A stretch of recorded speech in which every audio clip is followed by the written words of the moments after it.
Hello guys, कैसे हैं आप सब लोग। दी बुक ऑफ एस्पर के एपिसोड 143 के साथ हाजिर हूँ। तो लास्ट एपिसोड के एंड पे हमने देखा था ज़ूफेन पूरी लू फैमिली की एक मीटिंग बुलाता है और उन सबसे कहता है मैं चाहता हूँ कि हमारी फैमिली का एक हेड बन जाए। मैं चाहता हूँ कि तुम सब लोग इस बात को मान लो, ये लड़का युनहाई इस फैमिली का हेड है। और साथ ही वो काई फैमिली और सन फैमिली वालों को वहीं पर ले आता है और युनहाई से कहता है आज तुम इंसाफ करोगे, अगर तुम इस फैमिली के हेड बनना चाहते हो तो जल्दी से आगे बढ़ो, इस तलवार को उठाओ और इन दोनों फैमिली वालों का इंसाफ कर दो। सिस्टर जिया चिल्लाकर उसे कहती है युनहाई तो सिर्फ एक बच्चा है, वो ऐसा कैसे कर सकता है, युनहाई से यह मत करवाओ। टोंगलिन भी उससे कहता है मुझे नहीं लगता कि यंग मास्टर से ऐसा करवाना बिल्कुल ठीक रहेगा क्योंकि वो भी छोटे हैं, ये सारा काम मुझे करने दो, मुझे अपने हाथ गंदे करने दो, युनहाई के हाथों को साफ ही रहने दो। ज़ूफेन उसे कहता है तुम अपना मुंह बंद करो, क्या तुम हमारे नेक्स्ट क्लैन हेड हो, क्या तुम्हें पता नहीं मास्टर काई रॉन्ग अपने क्लैन के हेड हैं और हमारी तरफ से अगर क्लैन का हेड इसके साथ सेटल डाउन नहीं करेगा ये इसके लिए बहुत ही बेइज्जती की बात होगी, तुम इसको नहीं मार सकते। टोंगलिन ज़ूफेन की बात सुनकर बहुत ज्यादा हैरान हो जाता है, जबकि मास्टर जिंग सोच रहे होते हैं लगता है कि ये लड़का यहाँ पर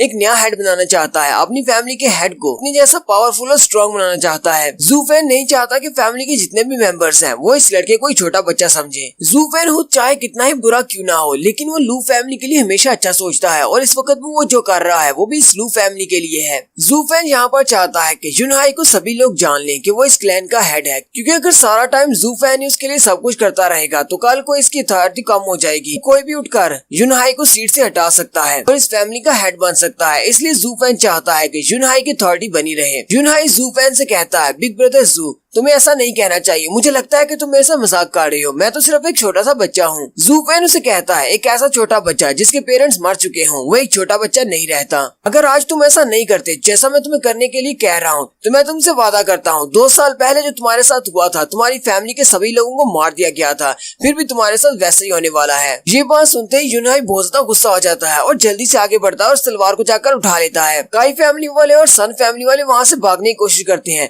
लेकिन मास्टर जैनसुंग अपनी पावर्स को यूज करते हैं उन्हें वहीं पर जकड़ लेते हैं। मास्टर काई रॉन्ग चिल्लाते हुए कहते हैं छोटे युनहाई क्या तुम्हें याद नहीं, अपने अंकल को याद करो, तुम्हारे अंकल तुम्हारे साथ कितने अच्छे से पेश आते थे, हम लोग तुम्हारी फैमिली के बरसों से पुराने फ्रेंड्स हैं। मास्टर काई का बेटा उसे कहता है क्या तुम मुझे भूल चुके हो, जब भी मैं तुम्हारे लू क्लैन में आता था मैं तुम्हारे लिए बहुत सारे टॉयज लेकर आता था। युनहाई अपनी तलवार को उठाता है और जैसे ही उन सबको मारने लगता है सिस्टर जिया अपना चेहरा नीचे की तरफ कर लेती है और कहती है इसने मेरे भाई को भी एक शैतान बना दिया है बिल्कुल अपने जैसा। लेकिन युनहाई अपनी तलवार को चलाते हुए उन दोनों के बालों को काट देता है। युनहाई उन दोनों से कहता है लू फैमिली वाले और काई फैमिली वाले बरसों से एक साथ हैं, तुम लोगों ने हमारे साथ कुछ भी अच्छा नहीं किया लेकिन मैं तुम लोगों के साथ बुरा नहीं कर सकता क्योंकि मैं तुम लोगों की तरह नहीं हूँ, क्योंकि मेरे फैमिली के इंसेस्टर्स ने मुझे हमेशा यही सिखाया है कि हमें बहुत ही अच्छे से पेश करना चाहिए। मैंने तुम लोगों के बाल काटे हैं क्योंकि मैंने किसी से सुना था किसी के बाल काटने से हमारा उनके साथ रिश्ता खत्म हो जाता है। अब तुम लोगों का हमारे लू फैमिली के साथ कोई भी ताल्लुक नहीं है, तुम लोग यहाँ से जा सकते हो। और अब जबकि लू फैमिली और काई फैमिली का आपस में कोई भी ताल्लुक नहीं है तो मैं तुम लोगों को यकीन दिलाता हूँ अगली बार तुम लोगों ने हमारे खिलाफ कोई साजिश करने की कोशिश की तो मैं तुम सब लोगों का सर अपने हाथों से काटूंगा। वो सन फैमिली वालों की तरफ देखता और कहता है तुम लोगों को सिर्फ इसलिए छोड़ रहा हूँ क्योंकि तुम्हारी लड़की की शादी काई फैमिली के लड़के से होने वाली थी, इस बात से फर्क नहीं पड़ता कि तुम्हारी बैकिंग में जोमिंग वैली वाले हैं। अगर तुम लोगों ने काई फैमिली वालों को बुरी तरह से ट्रीट करने की कोशिश की तो मुझसे बुरा कोई भी नहीं होगा, इसलिए दोबारा इनके साथ कभी भी बुरे से पेश मत आना क्योंकि काई फैमिली वाले भी कभी लू फैमिली की कैरेक्टर हुआ करते थे।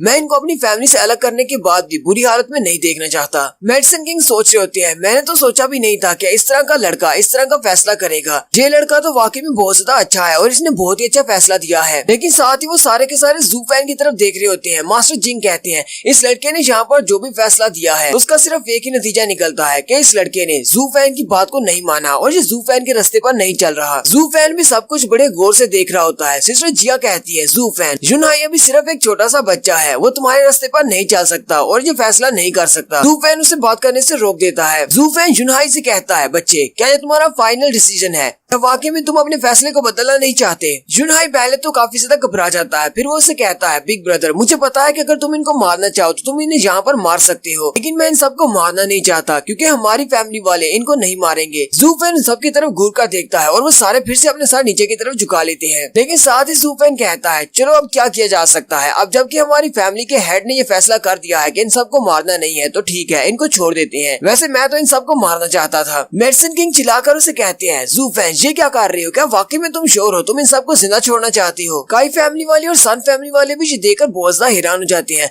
मास्टर काई रोंग सोच रहे होते हैं, ऐसा कैसे हो सकता है? ज़ू फैन जो कि किसी को भी मार सकता है, वो हमें ऐसे कैसे छोड़ सकता है, वो भी सिर्फ एक छोटे बच्चे की बात को मानकर। अब मुझे समझ नहीं आ रही कि मुझे शुक्रिया किसका अदा करना चाहिए, ज़ू फैन का या फिर इस छोटे लड़के का। ज़ू फैन उन सबसे कहता है, मैंने आप लोगों से पहले ही कह दिया है कि अब जबकि हमारे क्लैन के हेड ने ये फैसला कर दिया है तो फिर मैं कौन होता हूँ इस फैसले के खिलाफ जाने का। लेकिन साथ ही वो काई फैमिली के हेड से कहता है, मास्टर काई रोंग, लेकिन मैं आपसे एक बात जरूर कहना चाहूंगा, अब आप हमारी लू फैमिली को यूज करते हुए अपनी काई फैमिली को आगे नहीं बढ़ा सकते। हमारी लू फैमिली तो एक ना एक दिन जरूर आगे जाएगी, लेकिन अब आपकी फैमिली आगे नहीं बढ़ सकती। मास्टर काई रोंग उसकी बात सुनने के बाद अपना सर झुका देते हैं और फिर साथ ही उठकर खड़े हो जाते हैं और वो बाकी के दोनों को भी अपने साथ लेकर बाहर चले जाते हैं। सिस्टर ली सोचती होती है, इतने सालों में ज़ू फैन पहली बार एक बटलर की तरह काम कर रहा है। इस तरह एक बटलर अपने मास्टर्स के ऑर्डर को मानता है। आज इसने अपने मास्टर के ऑर्डर्स को माना है जो कि सिर्फ एक छोटा सा बच्चा है। लेकिन कहीं ऐसा तो नहीं, सभी को भेज देने के बाद अब ज़ू फैन जुनहाई को सजा देगा क्योंकि जुनहाई उसके रास्ते पर नहीं चल रहा। जुनहाई ज़ू फैन से कहता है, ब्रदर ज़ू, कहीं ऐसा तो नहीं कि अब तुम मेरे ऊपर चिल्लाने वाले हो क्योंकि मैंने तुम्हारे फैसले के खिलाफ फैसला सुनाया है। तुम तो उन सबको मारना चाहते थे लेकिन मैंने उन्हें यहाँ से भेज दिया। ज़ू फैन उसे कहता है, लगता है कि तुम मेरे साथ मजाक कर रहे हो। मैं तुम्हारी फैमिली का एक बटलर हूँ जबकि तुम हमारे मास्टर हो। मैं सिर्फ तुम्हें एक मशवरा दे सकता हूँ, इसके अलावा और कुछ नहीं कर सकता। मेरी एडवाइस को फॉलो करना ना करना ये तुम पे डिपेंड करता है क्योंकि आखिरी फैसला तो हमारी फैमिली के हेड नहीं करना है। और दूसरी बात, मैंने तुमसे कहा था कि उठकर आगे बढ़ो और इनका फैसला करो। मैंने ये नहीं कहा था कि जाकर इनको मार डालो। इस तरह की कुछ चूंटियों को यहाँ से छोड़ देना हमारे लिए कोई बड़ा मसला नहीं है। मैं कभी भी इन चूंटियों को मसल सकता हूँ। सिस्टर ली और उसके डैड दोनों ही बहुत ज्यादा हैरान हो जाती है और कहती है,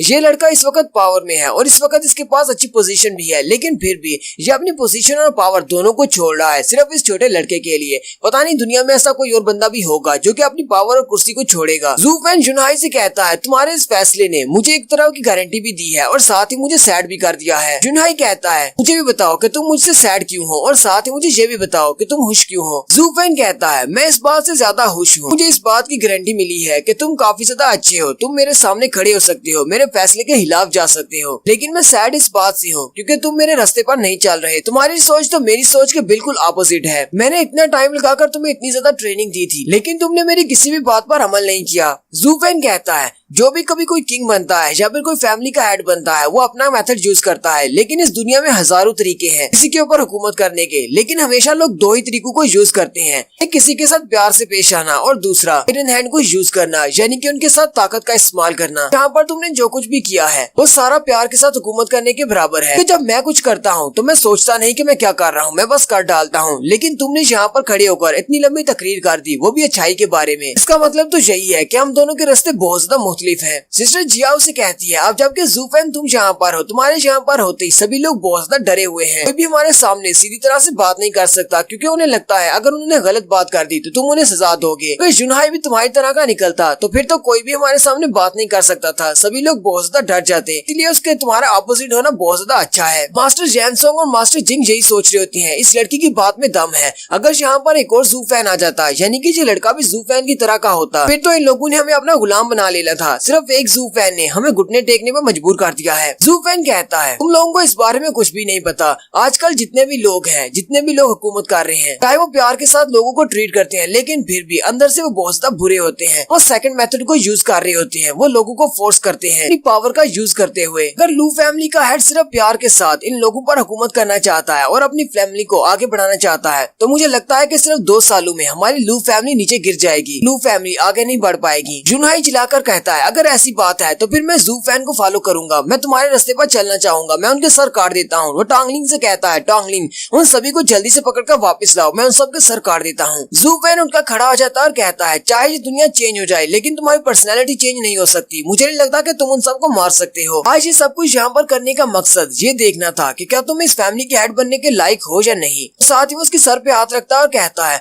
और तुमने इस टेस्ट को पास कर लिया है, तुम वाकई में इस फैमिली के हेड बनने के लायक हो। मैं साथ में ये भी देखना चाहता था कि तुम कौन सा रास्ता चूज करते हो। हालांकि तुमने मेरे अपोजिट रास्ता चूज किया है, लेकिन फिर भी कोई बात नहीं, तुम्हें परेशान होने की जरूरत नहीं है। तुम्हारे साथ मैं हूँ। जो तुम नहीं करना चाहते वो तुम्हारे लिए मैं करूंगा। जिसको मारकर तुम अपने हाथ नहीं गंदा करना चाहते, मैं उनसे अपने हाथों को गंदा करूंगा। अगर तुम किसी को मारना नहीं चाहते तो मैं तुम्हारे लिए उन सबको मार डालूंगा और तुम्हारे लिए ये हड्डियों के साथ एक सीढ़ी बनाऊंगा ताकि तुम ऊपर तक पहुंच सको। तुम अपने नरम दिल के साथ इन सभी के ऊपर हुकूमत करोगे, जबकि तुम्हारे पीछे रहते हुए मैं आयरन हैंड का यूज करूंगा और अपनी पावर्स को यूज करते हुए इन सबको घुटनों पर ले आऊंगा। मुझे तब तक रहेगा जब तक कि कोई भी ऐसा नहीं बचे क्योंकि तुम्हारे सामने अपने घुटने न टेक दे। जुनहाई उसकी बात सुनने के बाद रोना शुरू कर देता है और कहता है, ब्रदर तुम्हारा बहुत बहुत शुक्रिया। मिस ली भी उसकी तरफ देख रही होती है और कहती है, चाहे लू फैमिली के पास कुछ भी नहीं है, लेकिन जब तक इनके पास जू फैन है ये क्लैन वाकई आगे बढ़ेगा। जू फैन टोंगलिंग से कहता है, इसको डोगू आर्मी में ले जाओ, मास्टर डोगू के पास छोड़ आओ। वो जुनहाई से कहता है, जुनहाई अगर तुम मेरे रास्ते पर चलते तो मैं तुम्हें अपनी डीमन कल्टीवेशन की आर्ट सिखाता, लेकिन अब जबकि हम दोनों के रास्ते बहुत ज्यादा अलग हैं, तो मुझे लगता है कि मार्शल डोगू के पास रहकर ही तुम अपनी कल्टीवेशन को आगे बढ़ा सकते हो, क्योंकि वही तुम्हें सही रास्ते पर चला सकते हैं। फिर वो बाकी सभी से भी कहता है, तुम सब लोग भी जा सकते हो, जबकि मास्टर जिंग और मास्टर जैनसोंग से कहता है, तुम दोनों यहीं पर रुको, मुझे तुम दोनों से एक स्पेशल बात करनी है। और यहीं पर हमारी एपिसोड 143 का एंड होता है। एक्सप्लेनेशन अच्छी लगी हो तो कमेंट करके जरूर बताइएगा। चैनल को सब्सक्राइब कर दे, वीडियो को लाइक और शेयर कर दे। शुक्रिया।